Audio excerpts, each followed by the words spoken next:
A great way to describe her is that she's just driven.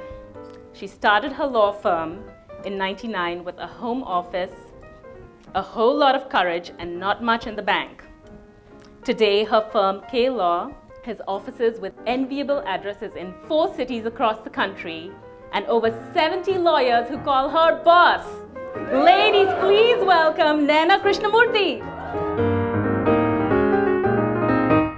Welcome. Thank you so much. What do you think of my Indian boudoir? I love it. I love it. I love the energy. I mean, this is just awesome.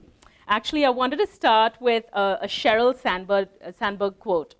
Everyone's been talking about her, the CEO of Facebook. Yeah. And I just thought it was really appropriate for someone like you.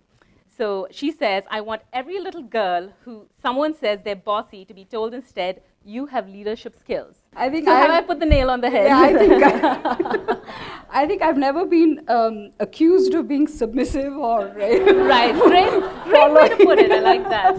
or following whoever it was, whether it was my teachers or my employers. I always had this, this sort of need to do something different. I don't know what it was. I think I was too young. I don't think I was, I knew what it was that I wanted to do, but I knew that it was not something ordinary. It had to be something else. So, and you felt that. I want to know what you were like as a child. Did you take instruction well? Not at all. Because neither did I. And that's why, Mom, I didn't do my homework because I can't process, somebody telling me what to do. My mother is sitting right there, and she's saying when you asked that question, she was like, no, she didn't take it.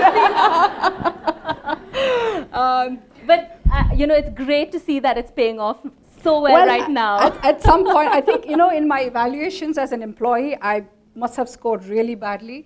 Because I was a really bad employee in terms of I just didn't understand why certain things were done in a certain way. I was always questioning it. I know it's a women audience and I know this is a woman format, but I have never let gender be a defining factor in what I've done.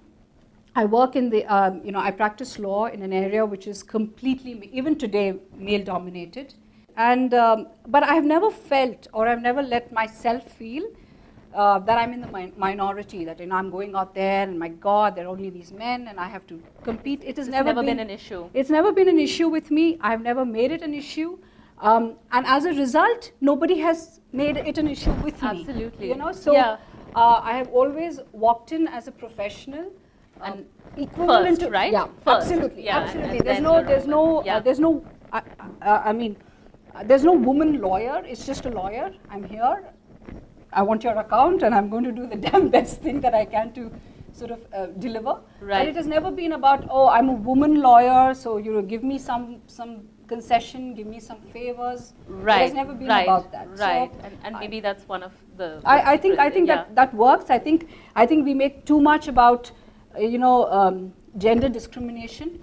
Personally, I think we make a lot of issue about it, a lot of noise about it. But I think when you walk in saying I'm a professional, I've done my 5 years of law just as any other male student in my class. Right. I have worked, I have competed with them. So I'm coming to you as an equal lawyer. And I guess if you're walking in with that attitude, nobody treats you. Nobody discriminates and nobody says, she's a woman lawyer. So, that has never been an issue with me. And I've been practicing law now for almost 2 decades.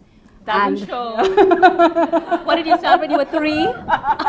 Thank you. Okay, then actually I want to backtrack just a little bit, So I really want to get behind why you are so driven, So take me back to your childhood. What was it like growing up? My dad was in the Air Force. My mother worked, I think, 10, 12 hours a day on her feet at the in a hotel. So it was a hotel industry that she worked. So it was very low pay.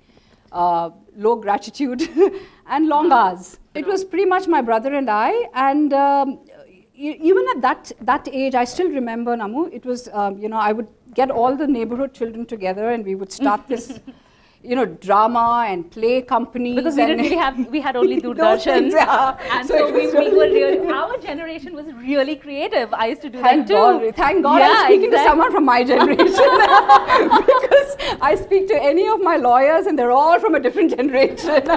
So we had to really be creative and entertain ourselves. Yeah, absolutely. And I always do these plays and things, get the neighborhood together. But make no mistake, through it all, I was very clear I was the leader. Everyone follow me and I'll do. That's funny because I did call your brother Nikki to do a little, homework on you, and and I just loved this quote. And Nikki is a lawyer, a partner in Naina's firm, and he said, "She'll always be my sister. She'll always be my boss." So you worked that equation out really well, Naina. Just to set the stage. But he said that, he said that in such a loving way. I've melted. Bless him. No, but I think that but the thing is that Namu, I've grown up. I've been blessed because I've grown up with very strong women in my family. Starting from my grandmother, my mother, my aunt, they're all very, very strong women. Absolutely. I think it's also the family you come from. I think it's how they keep you grounded. So irrespective of all the accolades, the awards, the recognitions, the success, I think my family is there to tell me, hey, just a minute. Right. Step back. Figure out where you started from and always remember that. So I want to talk about, the early years of K-Law. Rumor has it that, it was in 99 and you were, buzzing around in autos around the city. There were lots of cold calls, knocking door to door, just you were on your own. Yeah. It's the only firm today in the country, and I can say that very confidently because there's been independent research that's done, that has started without legacy. There is no first generation, second generation, third generation. You had no legacy to carry forward? Absolutely not. I was 27 when I started the firm. Wow. And when I went out and sort of spoke to clients, and clients would say, "Why you?" And I would say, "Well, give me the first job, and I will do it free of charge. And I know for a fact that you will come back to me for the second." Is that commonplace? Not at all. Not with lawyers. Not with lawyers. I just needed to do something that was mine, that I could do in the way that I wanted to. I was in on paper in great jobs before that. Right. But truth be told, you were still told where your place was, and it's very surprising in the legal community. You were still told where that was your line and that's where you stood. So it was a lot of those things that that sort of made me say, this has got to be different. And I remember my boss, my old boss, and I only say this not because I have any angst or any kind of anger or anything towards him, but I remember when I was leaving his firm, and he said, "What are you going to do now?" And I said, "Maybe I'm going to start my own practice." And he said, "You're never going to succeed." He said, "You're young, you're a woman, and you're attractive, so nobody is going to take you seriously." And so, where is he now? So not in here. So you know what? It was. I want to get an opportunity to thank him. Absolutely. Because Absolutely. And I have a similar story, and this is really weird, and actually it was a friend who told me this too, and she said, "I can't believe you've achieved so much in life without ever being skinny." And I said, "Oh my God!" And I said, "Thank you." That's a compliment, right? I think sometimes you need to hear these crazy things. Yeah. You have to thank him, and maybe he's the reason you are here today. I absolutely think, because it was. I mean, now of course he's not even in my radar, but it was just these things are just imprinted in your head, and then you just make sure that you need to prove some things to yourself. So we have a lawyer in the audience. She sent in a question. Mm-hmm. Do you think there should be, she's a young lawyer and she has aspirations of starting her own firm.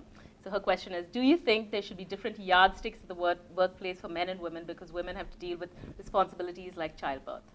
I don't think there have to be different yardsticks as far as work goes, as far as performance goes.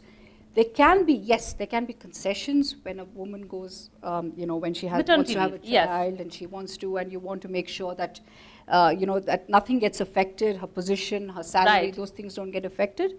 But I don't think that there have to be different yardsticks to excuse work that is less than what you would expect Right. in an organization. Right. I don't think, because I think that the minute you start doing that, you start saying that we are handicapped and we are not. Right, Yeah? absolutely. So I think sorry to interrupt. No, no. I thought a great solution, which is again what my new heroes and Cheryl, mentioned, was that Facebook has equal maternity and paternity leave.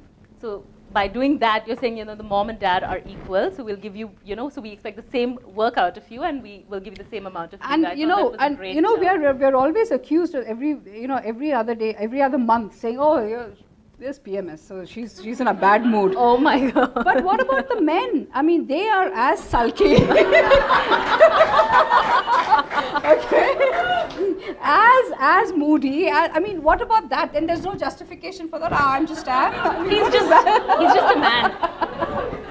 So I mean, I don't buy this. Okay, Naina, this has all been really fascinating, but actually now we're going to get down to the real questions. Okay. So I have some really, quick questions that I'm going to ask you. It's called the Quickie with Namu Kini.